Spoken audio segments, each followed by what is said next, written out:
They've just been hoarding it without telling the world. I just want to quickly ask you this, Nima. So, who's the largest gold producer in the world in terms of mining? Which country? I don't know. China.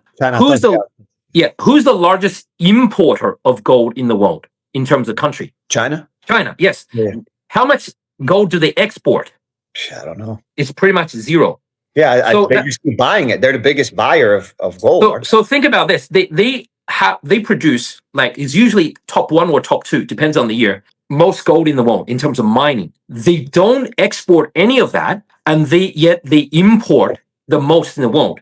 Now, and what they've been doing the last 6 months is this, last 3 months. So we only have the numbers for the first quarter, because the second quarter would come out numbers, because we're just started July. That would come out like in 1 or 2 weeks. So first quarter last year, like 70 something tons of gold. First quarter this year, 12 months later, they've bought like something like 316 tons. So 4.5x more, 4.5x more gold compared to this time last year. And this, I'd love to share with you guys how much they bought in 2 weeks when the April to June numbers, the second quarter, comes out. So what I'm trying to say is this: the official numbers are US holds 8,000 tons of gold, right, which they value at book value at $42. China holds 2,000 tons of gold, right, which everybody, if you're a serious gold investor, everybody in the world knows that's a bullshit number. That's a fake number. They produce the most amount of gold in the world. They don't export any of it, and they've just been buying.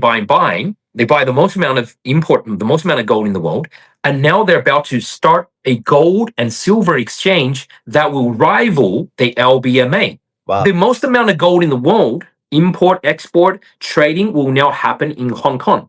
Well, if China's mining the most gold, if it's importing the most gold, and it barely exports any of it, what is it that China knows that no one else does? Put simply, it is this. Okay, I'm gonna introduce this topic to you by showing you the tweet from U.S. Treasury Secretary Scott Bessent, and he just tweeted this for America's 250th birthday. Like, you don't have to read every word of it, but essentially what he's saying is that this is a new $100 bill. Do you see the signature there next to the shoulder of Benjamin Franklin? It's signed by Donald himself, and basically he says the U.S. dollar is so strong. We're so strong. U.S. dollar is so strong. We're carrying to a place of strength. Like, my question is to use this: do you ever see Mike Tyson come out and say, "I'm the best fighter in the world. I'm just the best." Like, do you ever see Michael Jordan come out and say, "GOAT, GOAT"? You never see that, because if you're the champ and if you feel secure you're the champ, you don't need to come out and say stuff like that. Like, did you ever see George W. Bush? What's his name? The Bill Clinton, Bush Senior, or Gerald Ford, and come out and say the U.S. dollar is the strongest currency in the world. You never hear that. You can't find a single speech where they say that. Okay, so the gold situation is like this. So basically, if you're China, if you're Japan, if you are Great Britain, if you're Australia, if you're Canada, if you're Saudi Arabia, all these foreign countries, you trade with America, or you trade, for example, Australia. You trade with the rest of the world. You sell iron ore, you sell wine, you sell Australian beef and dairy to a lot of other countries. So you make a lot of money, and people pay you, not in Australian dollars, but people pay you in US dollar, right? And so what do you do with that US dollar? You have to park it somewhere, right? The problem is you have to, most of the time, people park that 99% of the time in US Treasury bonds. And what happens is China, since Biden did this, so just to show that I'm not just against Republicans, where I'll say something not good about the Democrats as well.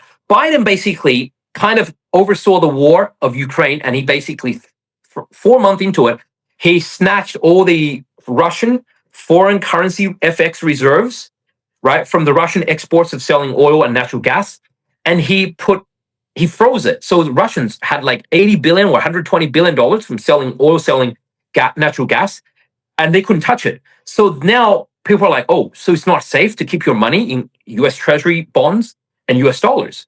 Because if you are the enemy, or if US doesn't like you for some reason, after 20 years of normal trading, suddenly they could just freeze your money. So if you're Australia, if you're China, you have lots of export surplus.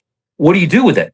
So even before that date, even before US froze the Russian foreign exchange funds, China has been buying gold. It's saying China basically earns about 500 billion to 1 trillion, which is 1,000 billion worth of US dollars a year from export. They just export a lot. And then they're like, well, if we ever put this all into US dollars, guess what's going to happen? What happened to Russia could happen to China. So they've gone, what's one thing you can trust? They've basically gone to two things. They've basically said you either buy gold with it or you invest in something that it's going to be useful in the future. So then it's not holding like $1 trillion of this, which US can freeze at any moment. And it's not just China. A lot of countries are starting to do that as well. And that's why we're seeing this bullish run right now in the gold. What do you think Beijing, like the policymakers in Beijing, what do you think they learned from that sanction on Russia's foreign reserves? I mean, they also did it to Iran's foreign. Also Iran's money too. But what would you say? How do you think China looks at that? They feel like that's vindication. Their thinking is, well, we were already buying gold secretly and not telling everyone about it. On the surface, they're like, oh yeah, buy US Treasury bonds. Yeah, that's the safest thing in the world. Secretly, they're like, never export any gold, import them as much gold as you can, right? And mine as much gold as you can. And then once that Russian thing happened, you could literally see them accelerate. A lot of countries like Poland, Uzbekistan, so a number of countries, not NATO countries, but a lot of other countries publicly, Middle Eastern countries as well, accelerated their gold buying because they were like, oh, we were right. This confirms our suspicion all along. It's not safe. If US doesn't like you one day, they could take everything. So that's, if central banks are buying, then that's a big driver for gold price. But I want to ask you, do you think at this point, if you were a trader and you were looking at the next several years, would you bet that if China goes to take back Taiwan, they go to take back Taiwan, and when they take back, do you think that when they take back Taiwan, they're more confident that America will do nothing, especially with a Democrat in office? And if the answer is yes to that, what should the trader or the investor right now say? Okay, I'm going to buy this, or I'm not going to buy this, if that's what you're betting on? That's a brilliant question because I have the exact answer for you. Now here is you don't have to take that. I want stuff mainstream news is not going to give me in the West, brother. That's why I love having you as my partner. Yeah. Thank you. Here is basically the what Ray Dalio said, and it blew me away because I thought Ray Dalio he's went even further than what I would say publicly or even privately. He's more confident than myself. He calls it the New World Order. That's Ray Dalio. His latest article. I hope folks can go and read that. The New World Order. And he's basically saying what Nima was saying, which is, how you just said the word multipolar, because unipolar, means one polar means, one pole, like you have the North Pole and the South Pole. It basically means one superpower. That's United States.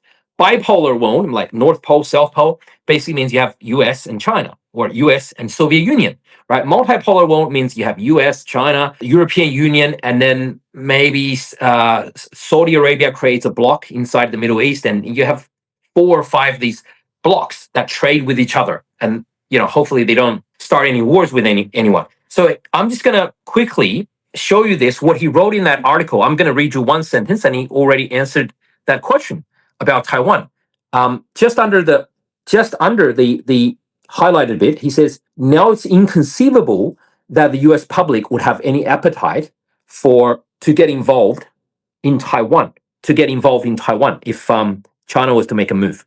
There's a Wall Street billionaire with whom I respect a lot, as much as Ray Dalio. They call him the bond king. So he's king of trading bonds. He's the king of bonds. His name is Jeffrey Gundlach. Essentially what he said is, he said about 2 weeks ago or 1 week ago, he said in an interview, they asked him pretty much the same question as what you're asking me.